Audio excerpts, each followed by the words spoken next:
আসসালামু আলাইকুম, সবাইকে স্বাগত জানাচ্ছি। কেমন আছেন? আজকে এমন একটা বিষয় নিয়ে আলোচনা করব যা খুবই গুরুত্বপূর্ণ আমাদের প্রত্যেকটা প্রবাসীর জন্য। কখন আপনার সব কিছু বন্ধ হয়ে যাবে, কখন আপনার বিরুদ্ধে ফৌজদারি মামলা হবে, কখন আপনার বিরুদ্ধে দেওয়ানি মামলা হবে, কখন আপনাকে আটক করবে, সাজা দিবে, দেশে পাঠিয়ে দেওয়ার নির্দেশ দিবে। কারণ বর্তমানে সৌদি আরবে বাংলাদেশের অনেক বেশি অপরাধে যুক্ত হচ্ছে। প্রিয় দর্শক, এই তথ্যগুলো আগে আপনাদেরকে তেমন কেউই দেয়নি। অনেকে দিতে চাইলেও দিতে পারেনি বা অনেকেই বোঝেনি। বিন মিশাল সবসময় ব্যতিক্রম কিছু নিয়ে হাজির হতে পছন্দ করে। ভিডিওটি ভালো লাগলে শেয়ার করতে ভুলবেন না। প্রথমেই আমরা একটু খেদমা ওয়াগিব নিয়ে আলোচনা করি, তারপর আমরা ফৌজদারি এবং দেওয়ানি মামলা কখন আপনার বিরুদ্ধে হতে পারে, কখন আপনার খেদমা বন্ধ হতে পারে। খেদমা মানে হলো সার্ভিস বা সেবা। আমরা যে ইকামা করি, পাসপোর্ট মালুমাত করি, ছুটি লাগাই, এক্সিট লাগাই, ব্যাংকের অ্যাকাউন্ট খুলি, এগুলো সবগুলোই হলো খেদমা, সরকারি খেদমা।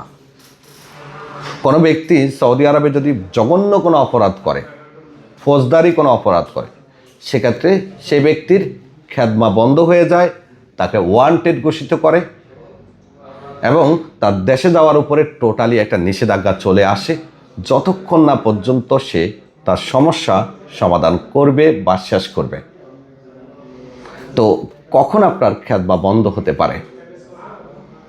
সৌদি আরবে ফৌজদারি মামলা, বাংলাদেশেও ফৌজদারি মামলা একই রকম। আইন মোটামুটি সব দেশেরই সেম। ফৌজদারি মামলা জঘন্যতম মামলা অপরাধগুলোর জন্য হয়ে থাকে।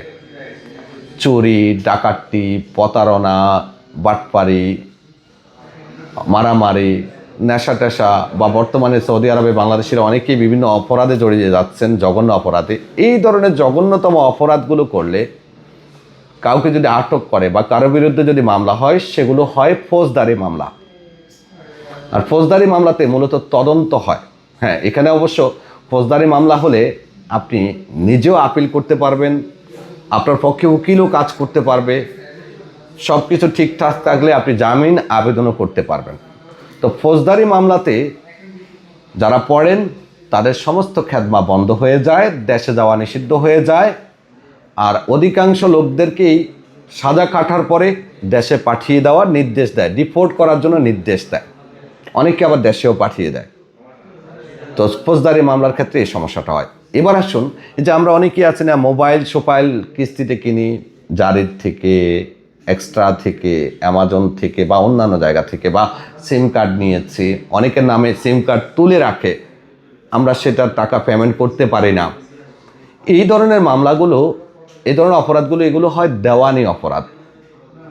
এই জন্য দেওয়ানি মামলা হয় বা মানি স্যুট মামলা হয়। মানি স্যুট অর্থাৎ আমার পাওনা দিয়ে দাও।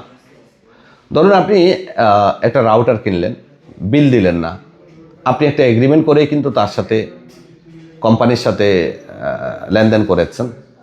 তো কোম্পানির যে পাওনা সেটা যদি তারা সময় মতো না পায় বা আপনি সময় মতো পেমেন্ট না করেন, তারা বারবার আপনাকে নোটিশ করবে, মেসেজ করবে, ফোন দিবে, বিভিন্নভাবে। যখন আপনি একেবারে তাদের সাথে যোগাযোগ করবেন না, আপনি রেসপন্স করবেন না, পেমেন্ট দিবেন না, তখন গিয়ে ওইটা মিনিস্ট্রি অফ জাস্টিসের কাছে পাঠিয়ে দেয়। তো মিনিস্ট্রি অফ জাস্টিস কী করে? আপনার দেশে যাওয়ার উপরে একটা নিষেধাজ্ঞা দিয়ে দেয়। অর্থাৎ আপনি এই টাকা না দিয়ে দেশে যেতে পারবেন না, আপনার সমস্যার সমাধান না করে দেশে যেতে পারবেন না।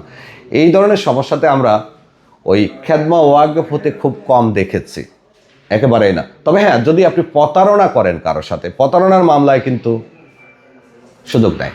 প্রতারণার মামলায় খেদমা ওয়াকফ হয়ে যাবে। এখন একটা সিম কার্ড কিনছেন, বিল দিতে পারেন, এটা প্রতারণার মধ্যে পড়ে না, এটা প্রতারণার মধ্যে পড়ে না। কিস্তিতে মোবাইল নিচ্ছেন, দিতে পারেননি সময় মতো, এটা প্রতারণার মধ্যে পড়ে না। তবে হ্যাঁ, লম্বা সময় পর্যন্ত যদি আপনি পেমেন্ট না করতে পারেন, সেক্ষেত্রে কখনো কখনো কারো কারো কিন্তু খেদমা বন্ধ হয়েছে, আমরা দেখেছি, এবং হতে পারে। এটা দেওয়ানি মামলার ক্ষেত্রে। ওকে, প্রতারণার জন্য কিন্তু ধরুন আমি বিন মিশাল গিয়ে আপনার বিরুদ্ধে একটা প্রতারণার মামলা করলাম, এটা কিন্তু ফৌজদারিতে যাবে। কোম্পানিতে আপনি সিম কার্ড কিনেছেন, সময় মতো দিতে পারেননি, এটা প্রতারণার মামলা হবে না, পাওনার জন্য, যে আমার ক্ষতিপূরণ দাও, তোমার সাথে আমার এগ্রিমেন্ট আছে। ক্লিয়ার? তো আশা করি আজকের ভিডিওতে আপনারা অনেক কিছুই বুঝতে পারছেন, দেওয়ানি এবং ফৌজদারি।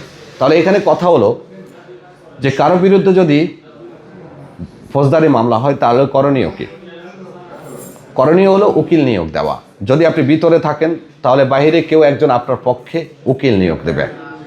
এটা উকিলের কাজ, এটা বিন মিশালের কাজ না। ফৌজদারি মামলাতে উকিল নিয়োগ দিতে হবে, কারণ একজন উকিল ভালো করে জানে কিভাবে যুক্তি তর্ক উপস্থাপন করতে হবে, কোন ধারাতে আবেদন করতে হবে, কোন ধারাতে আপিল করতে হবে, কোন ধারাতে জামিন আবেদন করতে হবে।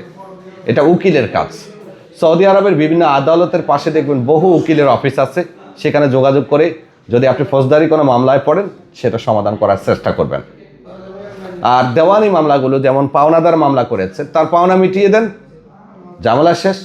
কিছুদিন পরে আপনার দেশে যাওয়ার উপরে যে নিষেধাজ্ঞা থাকবে সেটা উঠে যাবে, কারণ এটা আপনার পাওনার জন্য মানি স্যুট মামলা করেছে। কথা ক্লিয়ার? ভালো লাগছে? যদি ভালো লাগে শেয়ার করুন, এভাবে নিয়মিত নতুন তথ্য পাওয়ার জন্য। আল্লাহ হাফেজ।